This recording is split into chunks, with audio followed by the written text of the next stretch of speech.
This is Dialogue Assassination with research specialist Mae Brussell. For KLRB, I'm Gloria Barron. Well, Mae, I know we want to get right into it because I see that you have a pile of research in front of you, and I see automation. Article on Robert Kennedy. Yes. Yeah. No matter how much material I plan to bring in during the week to discuss on the show, Gloria, the morning news comes first. I get up and read the two papers before I come in here, and I try to keep everything current. And this morning, the newspaper said a second gun probe ends the Sirhan RFK trial. The suggestion that Sirhan might not have killed Robert Kennedy has been brought up by persons in Los Angeles, and now the newspaper says a 5-month investigation into the reports of a second gun have been denied, and they say that Sirhan did act alone. The district attorney, Joseph Bush Jr., said, "We are satisfied that Sirhan killed Senator Robert Kennedy." The controversy, touched off by Barbara Warner Blair, attempted to block the promotion of Dwayne Wolfer, a criminologist in Los Angeles. Now, we have talked about that on this show since June the 30th, when we first began our series. That was 15 weeks ago. And at that time, it was a very secret thing in Los Angeles. The Associated Press, the United Press were not carrying the story of the alleged assassination of Robert Kennedy by another person who's been named in a suit in Los Angeles in the Ambassador Hotel. And Barbara Blair is an attorney who was blocking the promotion of Dwayne Wolfer on the basis of the mishandling of evidence.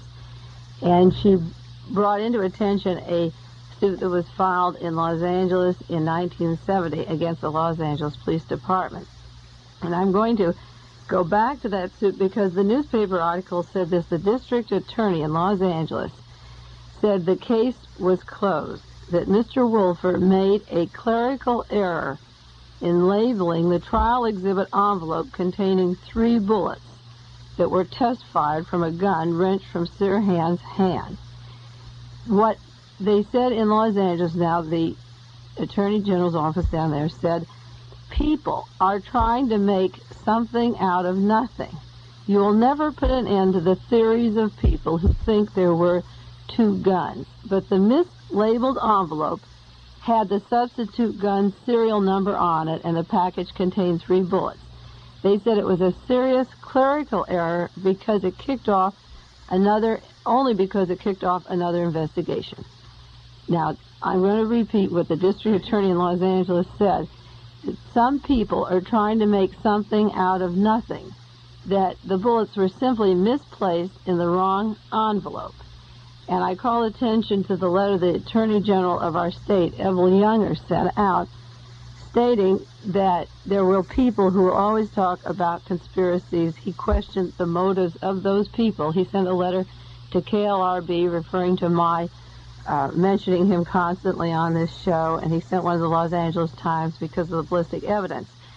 The District Attorney of Los Angeles, the Attorney General of the state of California, do not want you to think anything happened except that 3 bullets were labeled in the wrong envelope.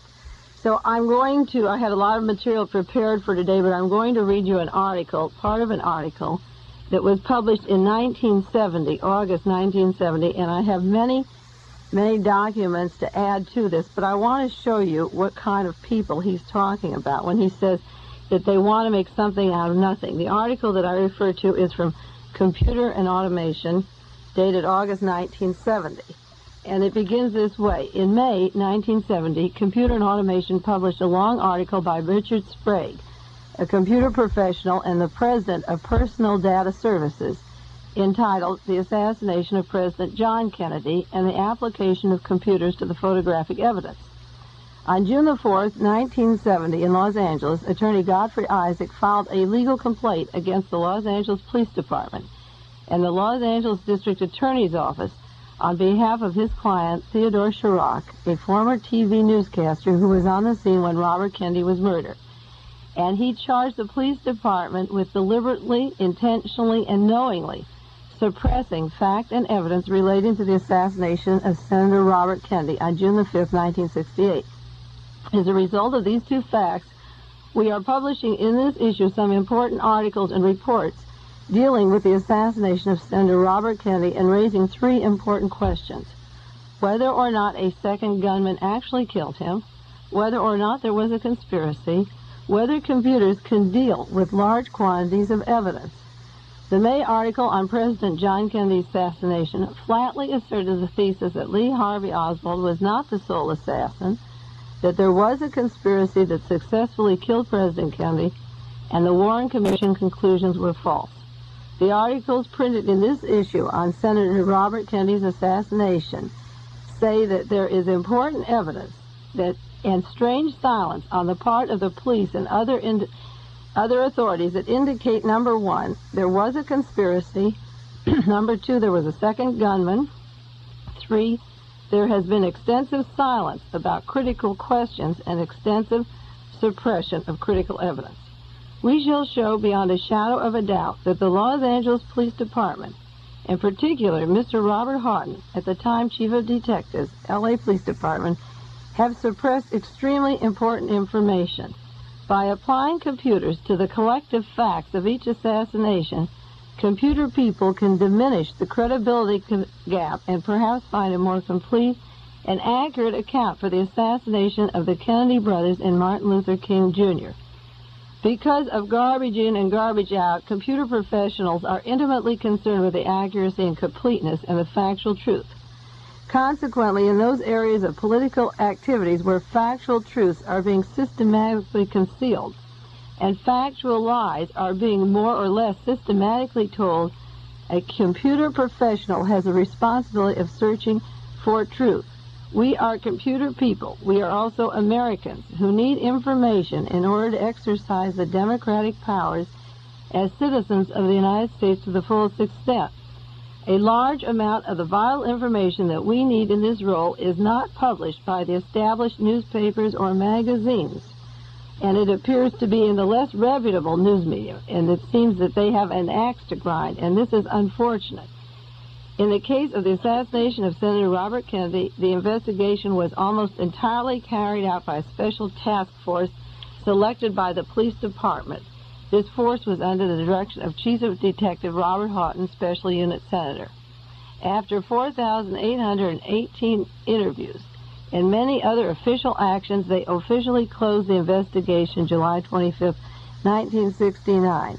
A 10-volume report of Robert Houghton, Chief of Detectives, was titled An Investigation Summary to the Senator Robert Kennedy Assassination.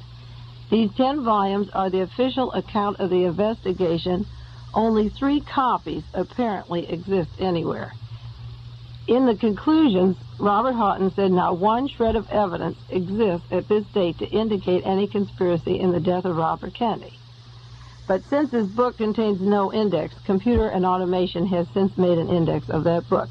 And they point out just some significant questions that they are going to put into the computer. Question 1, how many bullets were found in people, in walls, when Senator Kennedy was assassinated? Answer, no answer to this question is found in the book, but the evidence exists that there were 10 bullets found, whereas Sirhan's gun contained no more than 8. Question 2, what is the list of all the persons with and near Senator Kennedy at the time when he was shot? Answer, no answer to this question is found in the book. He also said which of these persons had guns, and no answer was in the book. Question 3, a temporarily employed hotel guard was accompanying Senator Kennedy and drew his revolver at the time Sirhan shot at Kennedy. What was his name? What information about him is found in Houghton's book? Answer, his name was Thane Eugene Cesar. He's mentioned in one sentence in the book, and no other information is given in the book. Now, I'm ending the quote here. Computer Automation has a long article with where the bullets were found. One recovered from Kennedy's head in the Good Samaritan. One was from his back, his neck. One from Paul Schrade's head. One from Elizabeth Evans' forehead. One recovered from the abdomen of William Weisel. One from the left thigh of Ira Goldstein. One from the lower left leg of Irvin Stoll. 2 from the center divider in the pantry. 1 from the door frame. Total 10 bullets from an 8-shot revolver. Then Computer and Automation has a diagram of where the people were standing, and the theory that there were two men with guns drawn. I have another whole issue of computer automation, which has the charges of Barbara Blair that were made out with criminalist Harper from Pasadena. And we have done these on a show, and I also did it on KIDD with Dick Bragg. And I will bring that in next week because I don't want to do the whole show on Robert Kennedy. But I want you to know, and we're going to refer to that suit in Los Angeles against the police department in lieu of something else that came up in the news today. We're talking about bullets that don't match the gun that is there. The direction that the bullets came from doesn't match where they said Sirhan was standing. The ballistic evidence that Barbara Blair is talking about that's going on in Los Angeles has absolutely nothing to do with whether the bullets were in one envelope or another. And at this point, it's just up to the people of California to say that answer is not, the case is not closed. If you people are satisfied with that answer, well and good, you take it from there. But this isn't what it's all about. We've talked about it for weeks. This is the most incomplete kind of an answer. It's the kind of an answer Adolf Hitler gave to people when he was accused of his lies. And Gloria, I hope that we every week bring this up. I don't want people to think that that is the answer.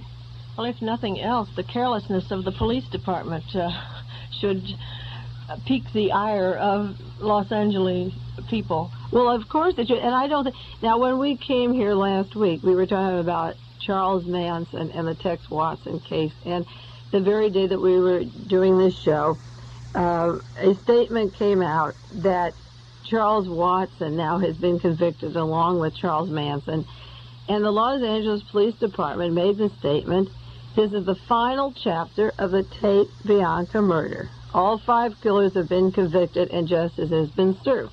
Now, we'll do a little more on this show. I'm going back to the Manson program we did last week and show you that this isn't the final chapter of this thing. And as a matter of fact, I could do it right now because we made our show last week, and the very next day, Esquire magazine came out with an article on the Charles Manson case, an author by the name of Ed Sanders. And I want you people who are listening, because I have a lot of people who are following now. I think I've gotten into their heads what I'm trying to say and what I'm trying to do. And I'm going to talk slow. I want you to get your pencil now. And I want you to write down the Esquire magazine of this month. And I want you to buy it or borrow it or sit with a group and hold it and read it. And I'm going to talk a little bit about that article because Ed Sanders came out with a book which I bought this week, the same author who wrote the article in Esquire. And it's called The Family.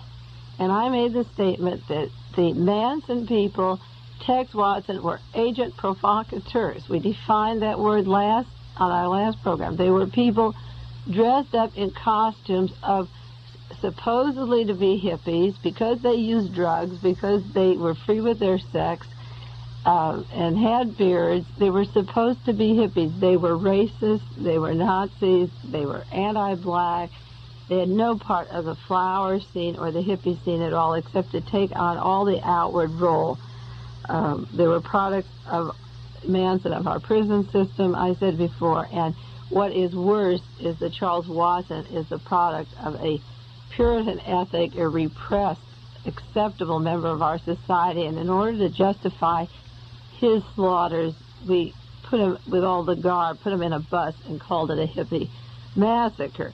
Now, when you take your Esquire article and you hold it, and people will have to bear with me who didn't hear their program last week, some of it, I want you to read Ed Saunders tells you in his article that Charlie Manson was at Esalen and Big Sur and went back that day to the ranch and said to the 3 girls, get your knife. He said to Linda and Sue, and he said, get your knife, get your change of costume, and go out and do your thing.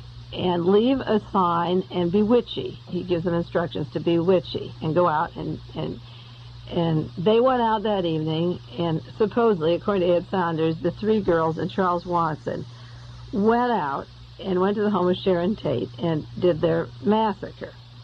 Now, my newspaper articles of December the 4th, 1969, one of the girls involved in this crime by the name of Sue Atkins, she was the first one to talk, said 2 men and 3 girls went to the residence. 1 man had a gun. The girls had knives. They parked their car. They were dressed in black clothing. A man with wire cutters went up the pole outside and cut the wires. They saw a parent, that's one of the boys who was killed, starting his car. He got in the car and they shot him. Then a man went through an open window and opened the front door, and the others went inside. Now, Sue Atkins, on December the 4th, 1969, said there were 3 girls and 2 men. Now, when Ed Sanders writes his book, or his article in Esquire on page 112, he says that 3 girls and Tex Watson went to the house, and he goes into all the details of the murder. Now, who is correct? Sue Atkins, who said there were 2 men there, or Ed Sanders, who writes a book and says there was 1 man, because Charles Watson was home on the ranch, Charles Manson. It's confirmed that he wasn't at the scene of the crime in any way. So we have Charles Watson and the 3 girls. Now, which one is right? The girl who was there, who was saying right off the bat the 2 men and 3 girls, or the author later who's to cover this thing up and say 1 man and 3 girls? We don't know which one is right. But in his own book, Ed Sanders describes, and in Esquire magazine on page 112, he describes a lengthy thing of how the crimes were committed, who was stabbed, where the bodies were placed. But then he says, this is in quotes, there were indications that someone had been there to move the bodies from the time that the girls left and Tex Watson left and when the police arrived. And he says that there was large amount of blood spill by the front door, and Sharon Tate and J.C. Ring had not been there, according to the 3 girls and the boy, when they gave their testimony about it. There was a towel over one head that wasn't there before. The rope was tied tight where they said they were walking around. So Ed Sanders, in writing his book, notices that there are discrepancies and comes to the absolute positive conclusion, in quotes, there's indications that someone had been there to move those bodies from the time and the girls and Tex left, and from the time the police arrived, based upon the length of the ropes, the towels on the face, the pools of blood by the door. Now, I come to the conclusion that he said there was another person there. I say there was another person there. I say the Los Angeles police didn't look for that other person, and they wanted in advance to say that Manson masterminded this case. So even though he was home, they had decided, like with Lee Harvey Oswald and James Ray and Sirhan, that Charlie Manson was going to take this rap. And the police evidence indicated, and the author indicate themselves, that someone had been in on that massacre after the others had cleared out. Sue Atkins said there were 2 men.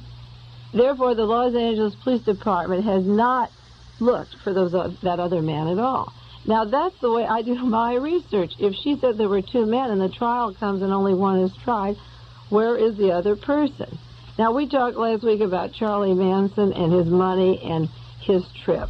And those of you who heard it, I questioned where was he getting all of his money.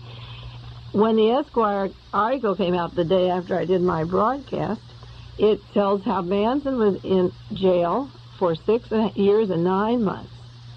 And he walked out of there March 21st, 1969 with $35, a suitcase of clothes, and 32 years old, within 72 hours, and holding a guitar, using mysticism and the Gru babble, he descended upon Haight-Ashbury. Now, I'm reading you from Esquire. In the early months, he went north to Washington State to find his mother. Another time he went east to West Virginia.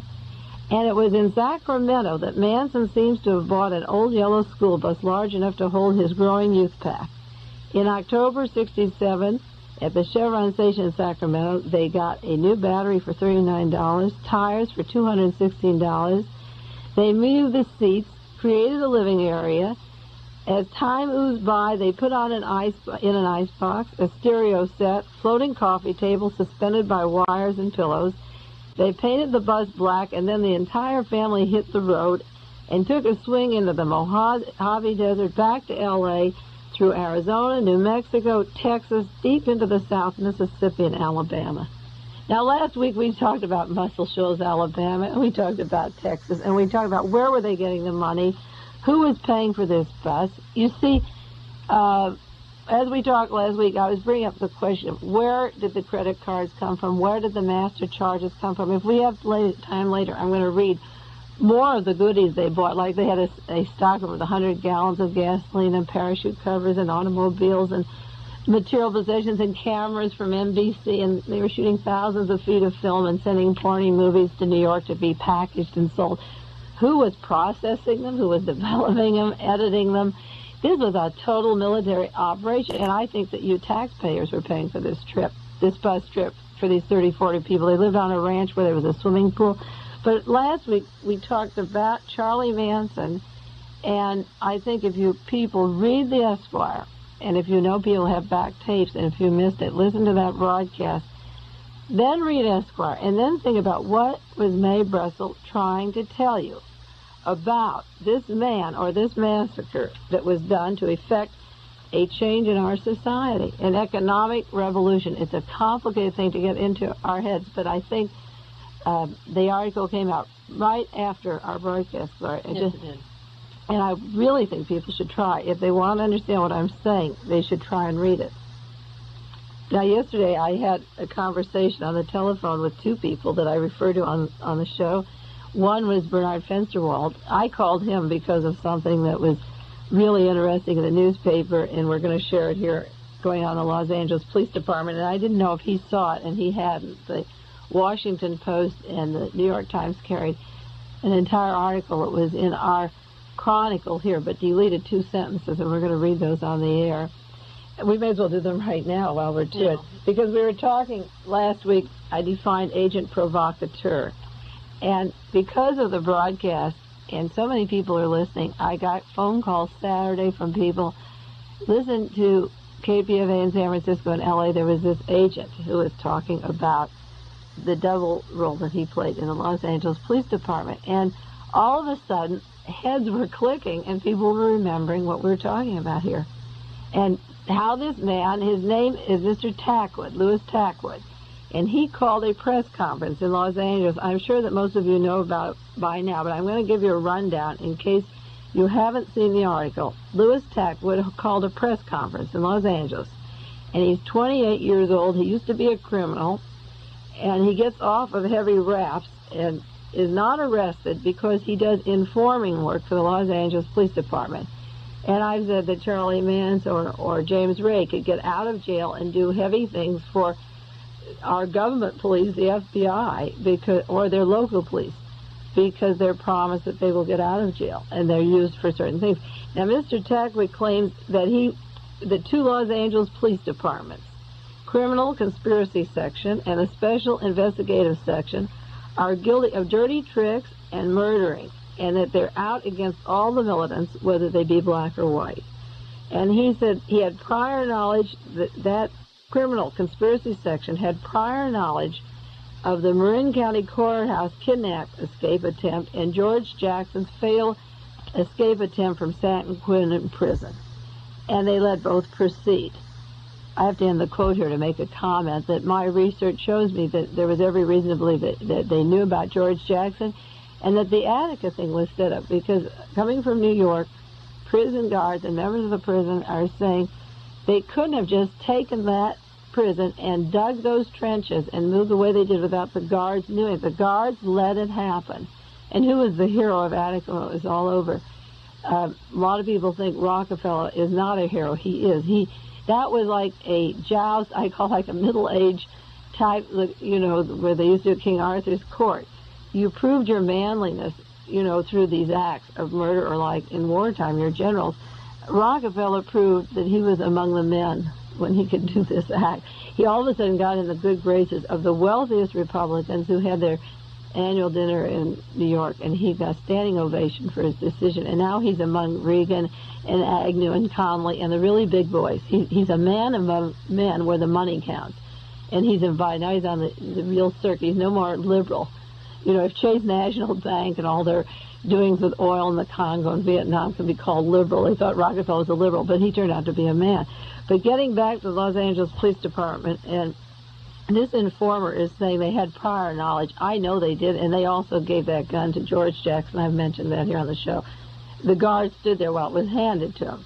Now, this agent is saying that they funneled money through himself. He was the man who gave Ron Karenga, head of a U.S. organization, money if the weapons would be used to kill the Black Panthers. Tackwood said that the officers had instructions to make controversial telephone calls. He made one August 18, 1965, that there were guns stashed in the Black Muslim mosque. There were no weapons there, but he was to call and make that call. He alleged that Melvin Cotton Smith, the principal witness in the current trial of 13 Black Panthers, was a police informer, an agent provocateur long before December the 8th, when the raid on the Panther headquarters was made, and that Smith turned state's evidence. He claims that the Los Angeles Police Department and the FBI have a special squad to provoke violence at the 1972 Republican National Convention, which will be blamed on leftists, the object to create a situation which would permit the president to invoke emergency powers and arrest and detain political activists. End the quote here a minute. I want to go off and say this was the remark that people called me about on the telephone and said, you've been saying this all along, that these provocateurs of the throwing the rocks at Nixon in San Jose, or the Oda massacre, or the Manson massacre, everything, the killing of Martin Luther King, all of these things are done at election time to gain effect and put certain people into power. The killing of Robert Kennedy and John Kennedy was to take them out of power. That was to remove them drastically, but the other was to effect changes. And this brought phone calls to the House, from people who said, this is what you're saying, that this group put on costumes and dress like the radicals and mingle with the radicals and bring the guns, and that gives the chance for repression that Richard Nixon wants. He charged that he had worked in the San Francisco Bay Area as an undercover agent and spied on militants and spied on the blacks.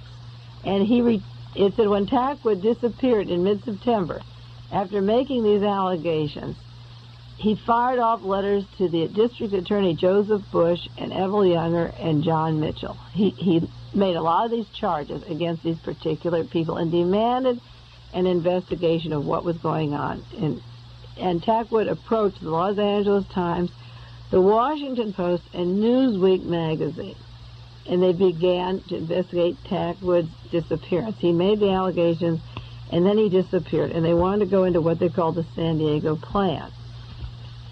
Now, Tackwood's credibility has been questioned, but they've given him a polygraph test, and they have found that much of what he said is true. And he claimed that he has done a lot to put a certain defendant on death row, that he was used as a witness in a trial. I mean, these are some of the allegations for the people who didn't read yesterday's Chronicle. He said the two black Berkeley City councilmen corroborated that he had worked in their campaign, and that he claims he was placed there as an undercover agent. A motel manager remembers him being registered with two white men who were C-22 agents, and Tackwood claims it was at the time of the election campaign in Berkeley that he was sent to spy on the militants. The motel manager says he was there with these two white people. Tackwood is a black member of the Los Angeles Police Force. He said in April 1970 he was used and considered a reliable witness to put a man who is now on death row, a defendant on death row. He said the newsmen discovered that he did have a tap telephone that he talked about with an extension in the Los Angeles Police Department, so he could talk to people and then their information would go to the police department and he could turn them in. Now, in this newspaper article, there's a lot of allegations about the Los Angeles Police Department and the squad and the George Jackson breakthrough, and he mentioned the black militant training center in Santa Cruz he infiltrated. There was a prominent black man that was murdered in Santa Cruz, and I'll do a story about that if I have time next week. You're listening to Dialogue Assassination with Mae Brussell. This is KLRB Stereo FM, Carmel by the Sea.